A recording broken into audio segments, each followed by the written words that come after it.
जदि एही 9 प्रकार कीट आपणक घर को आसंती तेबे आपण बुझीजिबा उचित जे उज्जवल हेबाकु जाउछि आपणकर भाग्य ओ बदलिबाकु जाउछि कर्म।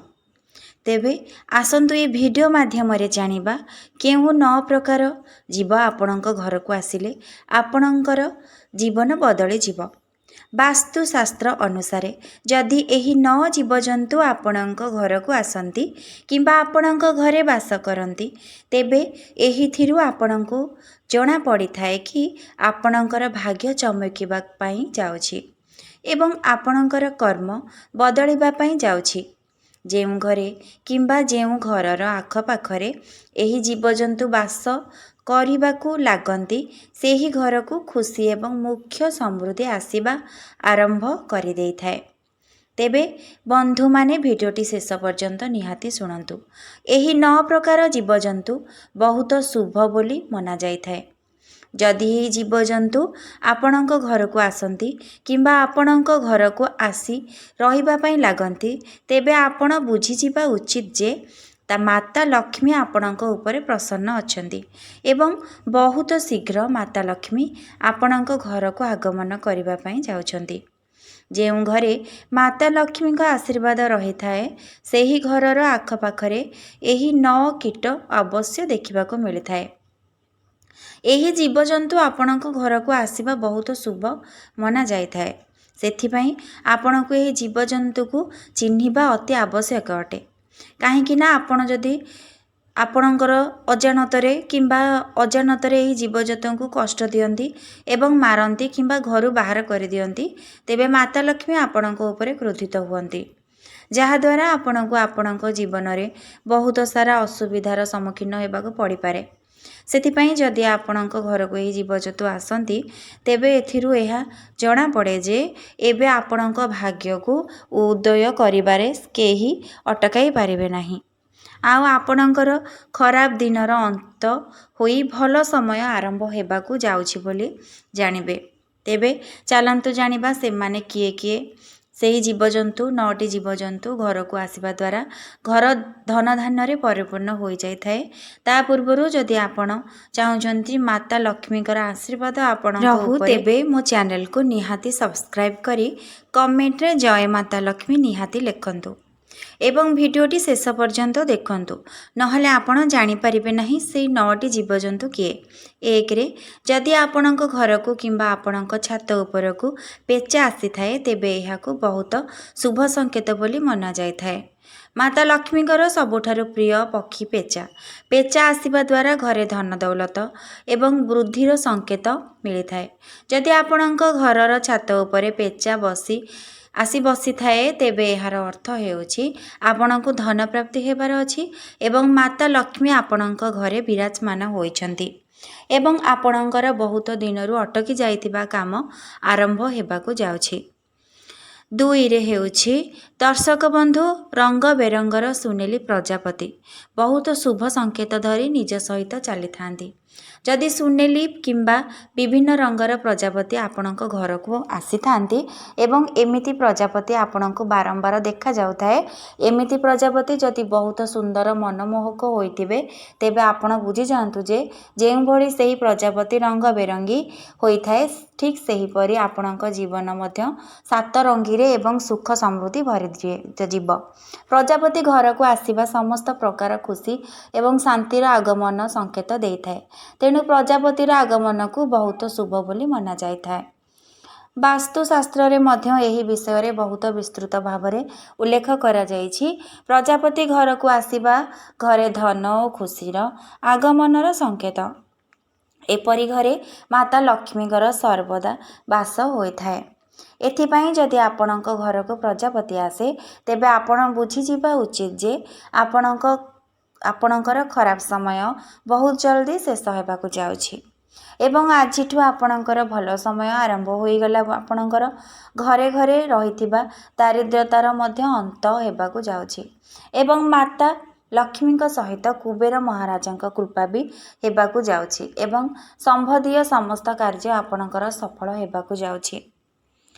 3ରେ ହେଉଛି ବନ୍ଧୁଗଣ ଚୁଚୁନ୍ଦ୍ରାକୁ ତ ଆପଣମାନେ ନିଶ୍ଚୟ ଗୋଟିଏ ଥର ଦେଖିଥିବେ। ସାଧାରଣତଃ ଚୁଚୁନ୍ଦ୍ରା ଦିନ ଅପେକ୍ଷା ରାତିରେ ଅଧିକ ଦେଖାଯାଏ। କେତେ ଥର ଏହି ଆପଣମାନଙ୍କୁ ଦିନରେ ମଧ୍ୟ ଦେଖାଯାଏ। ଚୁଚୁନ୍ଦ୍ରା ସାଧାରଣତଃ ମୂଷା ଭଳି ଦେଖିବାକୁ ହୋଇଥାନ୍ତି, କିନ୍ତୁ ତାର ନାକ ମୂଷାଠୁ ଲମ୍ବା ହୋଇଥାଏ। ଯଦି ଚୁଚୁନ୍ଦ୍ରା ଆପଣଙ୍କ ଘରକୁ ପ୍ରବେଶ କରିବା ସମୟରେ ଆପଣ ଦେଖନ୍ତି କିମ୍ବା ଚୁଚୁନ୍ଦ୍ରା ଆପଣଙ୍କ ଘରକୁ ପ୍ରତିଦିନ ପ୍ରବେଶ କରେ, ତେବେ ଆପଣ ବୁଝିଯିବା ଉଚିତ ଯେ ଦୁନିଆର ଏପରି କୌଣସି ଶକ୍ତି ନାହିଁ ଯାହା ଆପଣଙ୍କ ଭାଗ୍ୟକୁ ବଦଳିବାରେ ଅଟକାଇ ପାରିବ। ଚୁଚୁନ୍ଦ୍ରା ଆପଣଙ୍କ ଘରକୁ ପ୍ରବେଶ କରିବା ଏହି କଥାର ସଂକେତ ଦେଇଥାଏ କି ମାତା ଲକ୍ଷ୍ମୀ ଆପଣଙ୍କ ଉପରେ ପ୍ରସନ୍ନ ଅଛନ୍ତି ଏବଂ ତାଙ୍କର ଅସୀମ କୃପା ଆପଣଙ୍କ ଉପରେ ବର୍ଷା ହେବାକୁ ଯାଉଛି। ଏହା ସହିତ ଯଦି ଚୁଚୁନ୍ଦ୍ରା କୌଣସି ବ୍ୟକ୍ତି ଚାରିପଟେ ବୁଲୁଥାଏ, ତେବେ ସେହି ବ୍ୟକ୍ତି ନିଜ ଜୀବନରେ ବହୁତ ସଫଳତା ପାଇଥାଏ। ଏମିତିରେ ଚୁଚୁନ୍ଦ୍ରା କୌଣସି ବ୍ୟକ୍ତି ଚାରିପଟେ ବୁଲେ ନାହିଁ। ଯଦି ଏପରି କରେ, ତେବେ ସେହି ବ୍ୟକ୍ତି ଦିନ ଦ୍ୱିଗୁଣ ଓ ରାତି ଚଉଗୁଣ ସଫଳତା ହାସଲ କରେ। ଯଦି ଏପରି ହୁଏ, ତେବେ ଆପଣ ବୁଝିଯାଆନ୍ତୁ ସେହି ବ୍ୟକ୍ତିର ସମସ୍ତ ଦୁଃଖ ଦୂର ହେବାକୁ ଯାଉଛି। କେତେ ଲୋକ ଏହା ମଧ୍ୟ ଭାବିଥାନ୍ତି ଚୁଚୁନ୍ଦ୍ରା ଘରେ ମଇଳା ଖେଳେଇଥାଏ। ଏହି କଥା ଏମିତିରେ ବି ସତ। ଏଥିଯୋଗୁଁ କେତେ ଲୋକ ଚୁଚୁନ୍ଦ୍ରାକୁ ମାରିଦିଅନ୍ତି, କିନ୍ତୁ ଆପଣ ଏପରି ଆଦୌ କରନ୍ତୁ ନାହିଁ। ଯଦି ଆପଣଙ୍କୁ ଚୁଚୁନ୍ଦ୍ରା ପସନ୍ଦ ନୁହେଁ, ତେବେ ଆପଣ କୌଣସି ଅନ୍ୟ ଉପାୟରେ ଚୁଚୁନ୍ଦ୍ରାକୁ ଘରୁ ବାହାର କରିପାରିବେ। ଚୁଚୁନ୍ଦ୍ରା ଘରକୁ ଆସିବା ଏବଂ ଘରେ ରହିବାକୁ ବହୁତ ଶୁଭ ମନାଯାଇଥାଏ। ଆମର ଶାସ୍ତ୍ରରେ ଚୁଚୁନ୍ଦ୍ରା ବହୁତ ଶୁଭକାରୀ ଜୀବ ବୋଲି ମନାଯାଇଛି।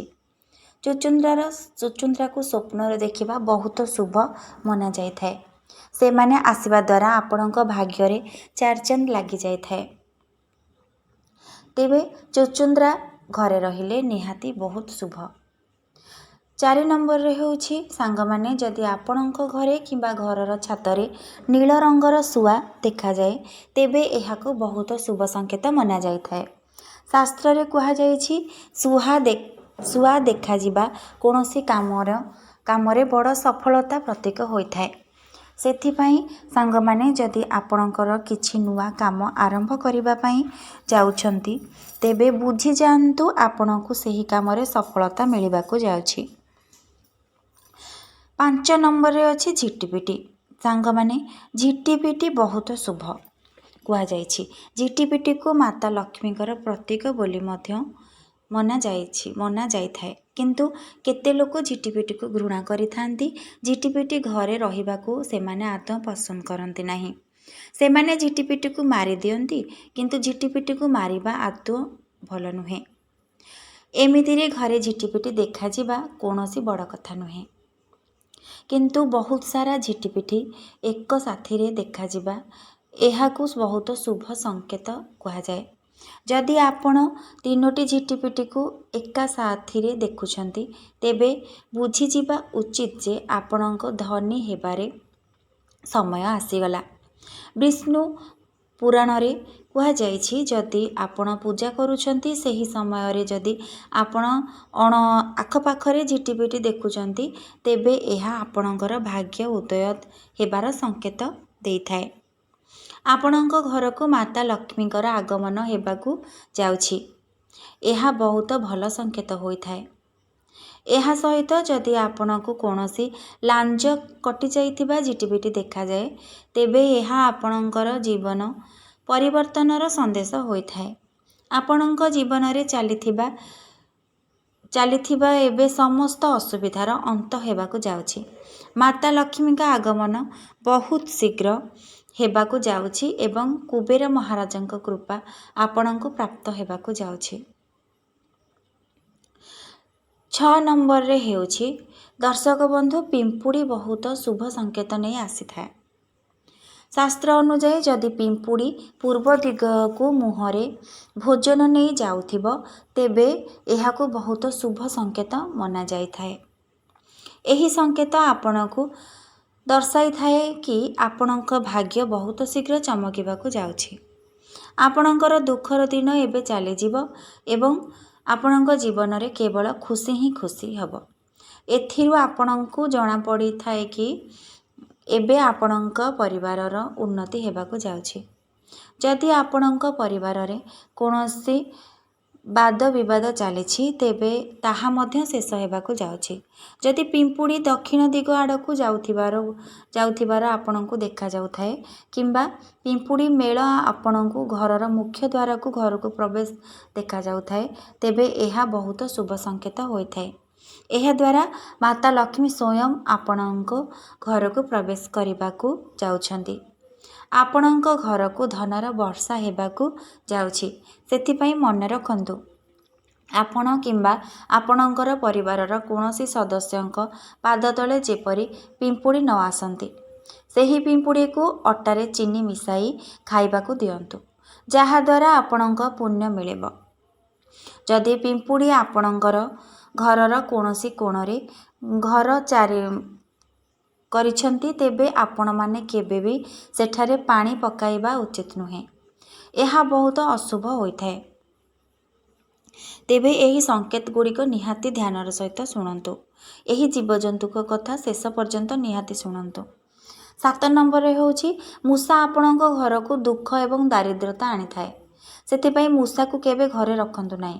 ଯଦି ଆପଣଙ୍କ ଘରେ ମୂଷା ରହେ ତେବେ ଆପଣ ବୁଝିଯାଆନ୍ତୁ ଆପଣଙ୍କ ଘରେ ଦାରିଦ୍ର୍ୟତା ଏବଂ ନକାରାତ୍ମକ ଉର୍ଜାର ବାସ ହୋଇଗଲା। ତେଣୁ ଯଥାସମ୍ଭବ ମୂଷାକୁ ନ ମାରି ଜଲ୍ଦି ଘରୁ ବାହାର କରିବାର ବ୍ୟବସ୍ଥା କରନ୍ତୁ, କାହିଁକିନା ମୂଷା ଗଣେଶଙ୍କର ବାହନ ଅଟେ। ଯଦି ଆପଣ ମୂଷାକୁ ମାରନ୍ତି ତେବେ ଆପଣଙ୍କ ପାପ ଲାଗିବ। ମୂଷା ଯେଉଁ ଘରେ ରହିଥାଏ ସେହି ଘରେ ଦୁଃଖ, ପୀଡ଼ା ଓ ଦାରିଦ୍ର୍ୟତା ଲାଗି ରହିଥାଏ। ଯେଉଁ ଘରେ ମୂଷା ଦେଖାଯାଏ ସେହି ଘରେ ଧନ ସମ୍ବନ୍ଧୀୟ ସମସ୍ତ ସମସ୍ୟା ଦେଖାଯାଏ। ବେପାର ସମ୍ବନ୍ଧୀୟ ସବୁ କାର୍ଯ୍ୟରେ ଅସୁବିଧା ଦେଖାଯାଏ। ପାରା ଦେଖିବା ଅତ୍ୟନ୍ତ ଶୁଭ ସଂକେତ ହୋଇଥାଏ। ଯଦି ଆପଣଙ୍କର ଘରର ଛାତରେ ପାରା ତା'ର ବସା ବାନ୍ଧି ରହୁଥାଏ ତେବେ ଏହା ଆଗାମୀ ଦିନରେ ଧନ ପ୍ରାପ୍ତିର ସଂକେତ ବୋଲି ମନାଯାଇଥାଏ। ଏହିସବୁ ଜ୍ଞାନ ଜନରୁଚିକୁ ଧ୍ୟାନରେ ରଖି ଦିଆଯାଉଛି। ଜ୍ୟୋତିଷ ଏବଂ ଧର୍ମର ଉପାୟକୁ ଆସ୍ଥା ବିଶ୍ୱାସ ଦ୍ୱାରା ଆପଣଙ୍କୁ ଆମର ଏହି ଭିଡ଼ିଓରେ ଉଦ୍ଦେଶ୍ୟ ହେଉଛି କେବଳ ଆପଣଙ୍କୁ ସଠିକ୍ ମାର୍ଗରେ ଦର୍ଶନ କରିବା। ସାଙ୍ଗମାନେ, ଆମର ଏହି ଭିଡ଼ିଓ ଆପଣମାନଙ୍କୁ କିପରି ଲାଗିଲା କମେଣ୍ଟରେ ଜଣାନ୍ତୁ ଏବଂ ଭିଡ଼ିଓ ପସନ୍ଦ ଆସିଲେ ଲାଇକ୍, ସେୟାର ଏବଂ ସବସ୍କ୍ରାଇବ୍ କରିବାକୁ ଭୁଲନ୍ତୁ ନାହିଁ ଏବଂ କମେଣ୍ଟରେ ଜୟ ମାତା ଲକ୍ଷ୍ମୀ ନିହାତି ଲେଖନ୍ତୁ।